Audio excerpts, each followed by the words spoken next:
Yes, magandang hapon. Sinabi ng Philippine National Police na sasagutin ng Department of Interior and Local Government ang pagbili ng patrol vehicles sa pagpapabuti ng police mobility at visibility. Kasabay ng pagpapahayag nito na buong suporta para sa 5-minute response time strategy. Ito ang inanunsyo ni Interior and Local Government Secretary John Vic Remulla kasabay ng PNP Command Conference na isinagawa noong Biyernes.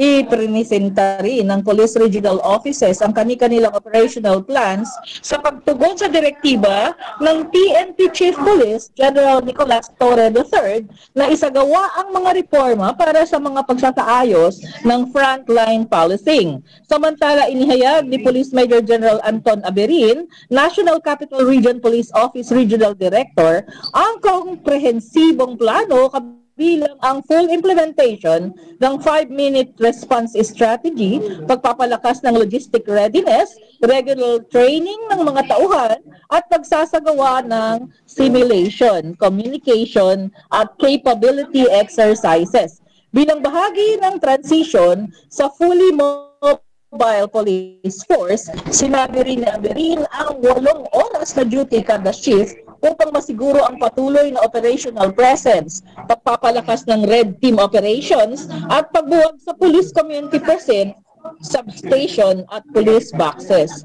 Ayon sa PNP, ang 5-minute response time strategy ay nagsisilbing major departure mula sa tradisyonal na precinct-based policing, pagsasagawa ng presensya ng kapulisan bilang mas mobile, proactive at people-centered approach.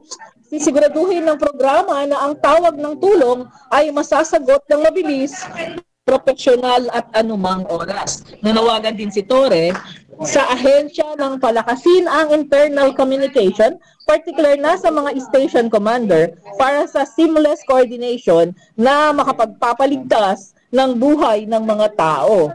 Ang Kalasag 911, ang integrated support system ng PNP para sa National 911 Emergency Response Program, ay ipinanukala sa naturang event. Pinagsama-sama ng state-of-the-art facility ang real-time data, geolocation tracking, at interagency coordination upang masiguro ang 5-minute response goal sa buong bansa. At yan ang report. Ito po si Mel Eligada reporting para sa Media House Express TV, ang kauna-unahang internet TV radio sa bansa. Back to you. Thank you, Mel. Si Mel Eligada, mga kaibigan, dyan sa updated news na yan.